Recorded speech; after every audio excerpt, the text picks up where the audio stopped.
Alors on va essayer de voir aujourd'hui rapidement, est-ce qu'on a le droit de presser un citron dans un verre de thé et Shabbat.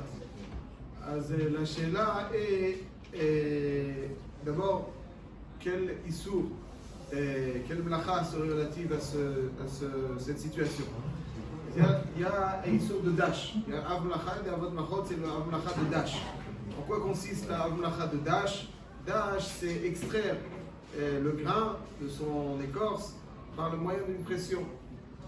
Battre le grain, on va extraire donc ce qui est enfoui dans l'écorce et on va séparer donc le grain de son écorce. Ça c'est le issur de dash.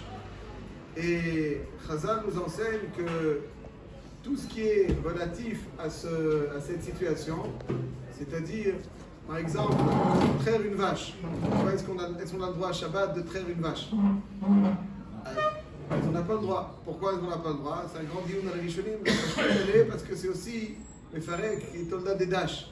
C'est-à-dire que le lait qui est enfoui dans la vache, lorsqu'on va à une pression séparer le lait de son écorce, entre guillemets, ça aussi ça fait partie de dash. Il y en a même qui vont dire que même pour une femme qui doit allaiter son petit et qui ne peut pas l'allaiter normalement et qui est obligée de mettre du lait dans un biberon, quand le bébé tète normalement, c'est pas dash, il mange directement. Mais lorsque on met dans le biberon, c'est une chéla de dash. Alors, c'est pour ça qu'il y en a qui font attention. Ils le font par une mash'eva chashmalit, c'est-à-dire c'est pas manuel, par une mash'eva électrique et qui va tirer le lait et il la pose quelques secondes avant qu'elle ne se mette en marche, de telle façon à ce que c'est considéré comme une gramma. C'est gramma parce que lorsqu'on fait une action qui n'a pas de résultat immédiat, ça s'appelle un gramma, dans ce cas-là, pas dans tous les cas. Et donc, lorsqu'elle va tirer donc, de façon électrique et pas manuelle, il n'y a pas de issur de dash, de mefarek. Maintenant, il faut préciser qu'il y en a beaucoup qui disent que quand on est dans l'impossibilité de le faire et que l'enfant a besoin du lait de sa maman, et qu'il est habitué en tout cas à ce lait, même si on peut lui donner d'autres laits, on considère, selon beaucoup, que c'est une sakana pour l'enfant quand il ne mange pas le lait de sa mère. Et donc pour beaucoup, même s'il y a du maternat, on n'a pas vu que les enfants qui prennent du maternat, il leur arrive quoi que ce soit a priori. Aval, le klal, hein? Il y en a, ok. Alors, vous avez tout à fait raison, il y en a. Et dans Ilchot Shabbat, la règle est qu'à partir du moment où même il y a une chance infime, par exemple, accoucher, c'est en pourcentage, combien il y a de femmes qui accouchent à la maison où tout se passe bien? En pourcentage. Aujourd'hui, on n'accouche pas à la maison, mais... Ça arrive. Ça arrive. Encore en pourcentage, si on accouchait à la maison, qu'est-ce qui se passerait? Dans les jungles, ils accouchent, les forêts, ils accouchent comment? Il y a un hôpital, sage-femme. Bon, les Avdil. Ouais, qu'est-ce qui se passe? Maïkré, Maïakoré. Il y a peut-être 5%. Khalila, ce serait mal passé. Et même s'il y a 2%, ça suffit pour qu'on soit bouché Shabbat. Pas besoin d'un grand, même s'il y a une chance. Parce qu'à dire aussi, il y en a qui disent que, étant donné que quand le bébé est habitué au lait de sa maman, et puis c'est le meilleur lait du monde, le lait de vache c'est pour les veaux, et lui donner quelque chose d'autre risque un petit peu de créer des indigestions, et c'est un peu mesoukan. Donc ils disent que c'est moutard. C'est pour ça que c'est moutard. Pardon? Voilà, et Tinok mesoukan et Tzel Chalavimo, exactement, Chazak Obaruch. Ils disent que. Pardon? D'accord, très bien, Hazak. Donc on considère que le katan peut être considéré comme mesoukan etzel chalav, et en conséquence, c'est là qui permet de tirer le lait manuellement si on n'a pas la possibilité de lui donner autrement. Donc si je récapitule, les khatrila, on prend toujours une mash'eva chashmalit, c'est le mieux, et on la règle sur minuterie, et on la pose quelques secondes avant qu'elle ne se mette en marche, ça c'est top, c'est gramma. Gramma c'est moutar, va d'aille dans notre cas. Et si on est dans la possibilité, alors il y a sur qui s'appuyer pour lui donner tirer le lait manuellement parce qu'on considère que c'est comme une sakana. Ça, c'est donc la she'iva du chalav. La même chose, quand on presse un fruit, alors presser du raisin, c'est l'issur de Horaïta. Parce que le raisin, il est fait pour être pressé. En tout cas, la majorité des raisins sont faits pour ça. Et donc, extraire le jus du raisin, c'est le dash par excellence. C'est le dash par excellence. J'extrais le zeytim aussi, l'huile d'olive. Tout ça, c'est des isurim de Horaïta. Maintenant, quand il ne s'agit pas de zeytim va'anavim, mais on a l'habitude de presser certains fruits. Aujourd'hui, je crois que tous les fruits sont pressables. Maintenant, je ne sais pas si la majorité, mais disons en tout cas que les oranges, selon certains, ce sera Issour de Horaïta, parce qu'aujourd'hui, la majorité des oranges sont pressées. Il y en a d'autres qui vont dire que c'est Issour des Rabanan, parce que sauf kol sauf, c'est pas du jus de raisin, c'est Zéa Be'alma. Il n'y a pas de de mashké. Alors, quoi qu'il en soit, Vadaï, que presser des oranges, c'est Issour de Horaïta ou des Rabanan, Tachles, c'est Assour. Zeytim Vanavim, Pachout, c'est Issour de Horaïta. Des oranges, c'est Issour. Au moins, Mid Rabanan. Chav, le citron. Est-ce que, a priori, c'est comme l'orange, on presse, non, le jus de citron, on le mange pas le citron. Le citron, on le presse. Le chaura, ça devrait être assourd de presser du citron. Mais, il y a un Maran Abet Yosef, dans Siman Shinchaf, qui rapporte une habitude égyptienne. Ils avaient l'habitude de, et je cite, Noagim lischot limonish litoch maim shenatu behem sukar lishtot letanu. Ils font de la limonade Shabbat. Limonade. Donc il y avait donc du sucre et de l'eau, et ils mettaient le citron pendant le Shabbat. Et le médecin lui dit, comment ils font ça? Le citron, on le presse. Alors comment ils peuvent faire ça? Ils s'interrogent Maran Abet Yosef. Personne n'a réagi. En Égypte, il y avait des sages à l'époque. Personne n'a réagi. Maran Abet Yosef, souvent dans le Bet Yosef, il rapporte des minagim égyptiens. Le Bet Yosef, il avait des contacts vraisemblablement avec l'Égypte. Je dis c'est étonnant, mais en tout cas, dans plusieurs endroits dans le Bet Yosef, on peut en discuter après, il y a des endroits où et en réalité, à chaque fois qu'il ramène un minag égyptien, j'ai remarqué, il y a quelque chose de révolutionnaire qui se cache. Chaque fois, Blinéder, un jour, on en parlera. Je peux vous donner le titre d'un des thèmes les plus qui sont très intéressants. Il ramène un minag égyptien. Est-ce que dans les hôtels, on a le droit de porter seulement avec Eruvé Chatzerot? Vous savez ce que c'est Eruvé Chatzerot? Bon. Est-ce que dans les hôtels, il faut faire Eruvé Chatzerot ou pas? S'il faut faire Eruvé Chatzerot, ça complique beaucoup de choses parce que ça voudrait dire que s'il y a des goïms, on ne peut pas faire Eruvé Chatzerot. Ça, on les tuerait des Rabbi Neder. Ça, c'est un sujet. Et ce qui va permettre dans un hôtel, qui va faciliter en tout cas, c'est un minag égyptien rapporté dans le Bet Yosef, Orachaim, Siman, Shinaim. Je referme la parenthèse. Les minagim égyptiens, à chaque fois que Maran Abet Yosef il rapporte, c'est. Là, en l'occurrence, il y a un minag égyptien qui avait donc de faire la limonade. Il dit, mais pourquoi ils font la limonade? Comment tu peux presser? Tu peux presser du raisin dans de l'eau? Jamais. Alors pourquoi tu peux presser du citron dans de l'eau? C'était la question. Ah. La question est pourquoi? Ouais. Pourquoi? S'il avait pressé son citron dans le verre vide avant de mettre l'eau, ça changeait? Ah, exactement. C'est exactement ce qu'on va essayer de voir. Parce qu'on dit, c'est pas un truc qui est. C'est mieux? C'est pire. C'est pire. Ah, parce qu'on n'a pas l'habitude de presser. Pas l'habitude de presser. À l'époque. Le Rav, il le mangeait. Bon, aujourd'hui, en tout cas, ce ne serait pas d'actualité. Si c'est pas aujourd'hui, la majorité, il y a des gens qui mangent des citrons. C'est ton bandi. Hein? Le bandi. Le bandi. Il y a quelques personnes qui mangent le citron. C'est normalement, normalement, un citron, ça se presse. Alors il dit le maître Yosef, comment il faisait la limonade Shabbat? Comment il faisait la limonade Shabbat? Et il donne le maître Yosef deux réponses, deux explications. La première, il dit comme ça. Tout mashké qui est concerné par le issour de disha, de dash, le jus de raisin, le jus d'orange, l'huile d'olive, c'est des liquides que l'on consomme tels quels.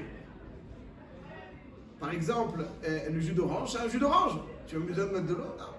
Alors c'est un mashké chachouv qui le rentre dans la catégorie de dash. Mais le citron, on ne le consomme jamais tel quel. comme on ne le consomme jamais tel quel, il n'a pas chashivut de mashke, chashivut de tavline. Il vient agrémenter. Et l'huile d'olive, c'est pareil. Ouais, vous avez raison. De l'huile d'olive. Parce que c'est de Raïta, l'huile d'olive. L'huile d'olive. Non, mais tu peux l'avoir. Non, c'est quand c'est pour un truc, c'est magique. Peu importe. L'huile d'olive Kaniré, c'est hors norme. Hors norme. L'huile d'olive, c'est hors norme. Dans le mashké, l'huile, elle est faite pas pour le boire aussi. L'huile, elle est faite pour les salades. Donc, il n'y a pas de problème. Mais un liquide, Ikaron, c'est un liquide. Alors, le liquide, pour être assourd, il faut impérativement, d'après cette première réponse, le boire tel quel. S'il est buvable tel quel, il rentre dans la catégorie du issour de Dash. S'il n'est pas buvable tel quel, il n'entre pas dans la catégorie du issour de Dash. En conséquence, dit le Beth Yosef, la raison pour laquelle en Égypte il pressait le citron, c'est parce qu'on ne le boit pas tel quel. Personne ne boit du jus de citron tel quel, il est toujours mélangé. Donc, ça ne rentre pas dans le cadre du issour. Première réponse de Maran Beth Yosef. Deuxième réponse, Inami. De l'homme itzar et là que c'est sorti memam levad ואחר כך מערבים אותם אבל אם הנהג לשחות מימיו לתוך משקה אחר שהרי il dit une autre réponse il dit que quand est-ce qu'il y a le issour c'est pas, il ne parle pas comment on le boit après la première réponse comment on le boit tel quel ou lorsqu'il vient agrémenter d'après la deuxième réponse c'est comment on le presse est-ce qu'on le presse tout seul ou on le presse toujours dans quelque chose et d'autres qu'il vient agrémenter. Donc d'après la première réponse, c'est ce qui va être covéa, qui va déterminer si c'est un mashké ou un agrément, c'est comment je le bois. D'après la deuxième réponse, c'est comment je le presse.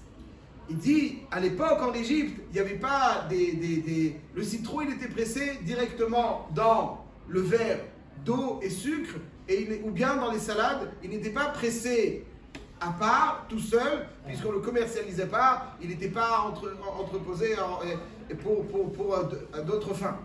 Il était pressé directement au moment de la consommation, on pressait ou dans de l'eau ou dans des salades. Donc, si au moment où je le presse seul, c'est un sou, d'après la deuxième réponse. Mais d'après la première réponse, peu m'importe ce qui est covéa, si c'est un mashké ou un agrément, c'est pas la façon dont je le presse, mais la façon dont je le bois. Donc, Nafkamina, aujourd'hui, est-ce que le citron est moutar ou pas?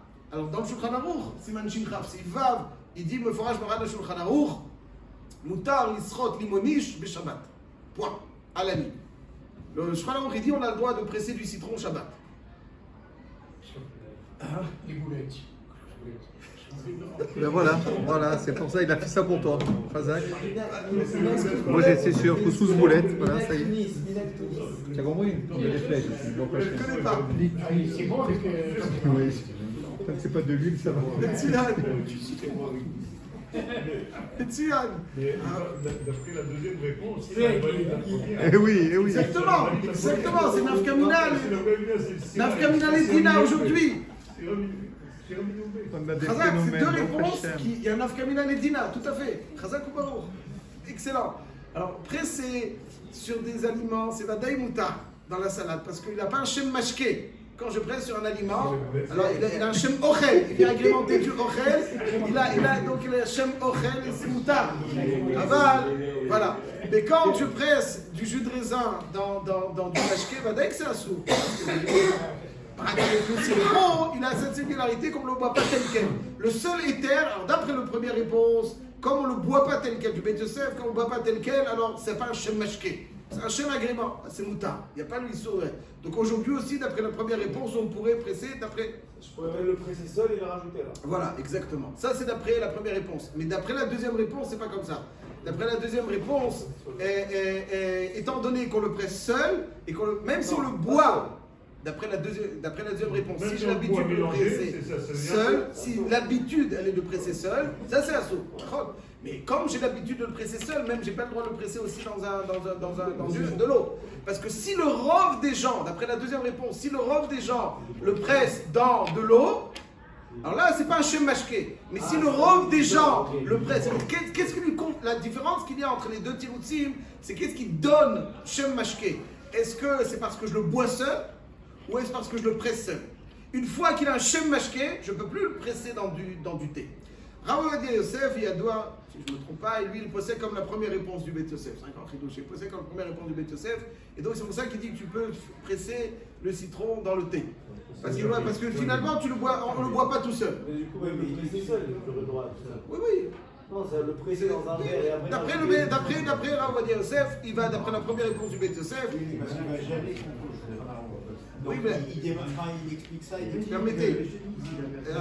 permettez, c'est pas comme le Shulchan Aruch, lui, on étudie le Shulchan Aruch qu'après avoir étudié le Beth Yosef. Dans le Beth Yosef, il donne deux réponses. Ça dépend des deux réponses. D'après la première réponse, aujourd'hui. Voilà, ok. Après, donc le Ben Ishra, il est au cerf. Voilà, chacun fait comme il a l'habitude. Je suis juste là pour exposer. Rav Yosef, il est de quête comme le premier tirout du Beth Yosef. Qu'à partir du moment où je ne bois jamais seul, alors ça fait un shem mashké. Aujourd'hui, on ne boit pas le citron seul, on boit dans la limonade, on boit dans... Donc c'est pour ça qu'il dit que c'est moutar. Le Ben Ishra, il dit, il est trop cher à la deuxième réponse du Beth Yosef. Et donc il dit qu'à partir du moment où on le presse seul, On presse jamais seul, c'est pas bien. Ça n'existe pas. quand tu achètes évidemment tu le presses seul, le jus d'orange, tu l'achètes à la bacolette. C'est le derech haolam, le jus d'orange quoi. Non, mais c'est le derech haolam. Des gens, tu crois, ils pressent à la maison? Des gens? Mais non, en tout cas c'est le derech vadaï, c'est peut-être pas l'Europe, mais c'est un derech gamour de presser le citron dans des bouteilles. vadaï, machin, chavivi. Jamais. Bien sûr que oui. Jamais rap. Si c'était pas le cas, alors il n'y aurait pas de commerce là-dessus. Et je peux t'amener tout à l'heure à ma collègue, car il n'y a pas été depuis longtemps. Il y a plein de bouteilles de citron. Ils le vendent, ils le commercialisent, mais on le fait pas à la maison. Je n'ai pas dit faire à la maison, mais le jus d'orange aussi, tu le fais à la maison. Tu fais à la maison jus d'orange? Il y en a qui font le jus d'orange à la maison. Il y en a. Tu le fais au jus d'orange à la maison? On peut le faire. Non, ça veut dire que c'est une habitude. Maintenant, les citrons, ils sont faits commercialisés dans du 100% citron pur. C'est comme ça qu'on le fait. Donc c'est le derrière de... C'est pas... Donc d'après la deuxième réponse, tout le... Pas pur. Il est toujours mélangé. C'est l'air. Aval, il est... Ah, qui vous a donné riche todé. Le jus d'orange, il est mélangé aussi? Pas forcément. Pas forcément. Bon, allez, on est là. Al-Kol Panim Rabbeissa et Nira Komer de Harpachou. D'après la deuxième réponse du Beth Yosef, la raison pour laquelle c'est pas mashké, parce qu'on le presse jamais seul. Aujourd'hui, on le presse seul. Il y a des bouteilles, on le presse seul. Comme on le presse seul, donc d'après la deuxième réponse. Pas pour le boire seul. Ça, c'est la première réponse du Beth Yosef. D'après la première réponse, tout dépend si tu le bois. Mais ça veut dire quoi maintenant? Ça veut dire que j'aurais pas le droit de le presser seul aujourd'hui. Non, même dans un mashké, parce que comme il a un shem mashké, donc je répète, je m'adquiche ça. Des fictions de Tavlin, c'est fini, il devient Il reste mashké. Voilà.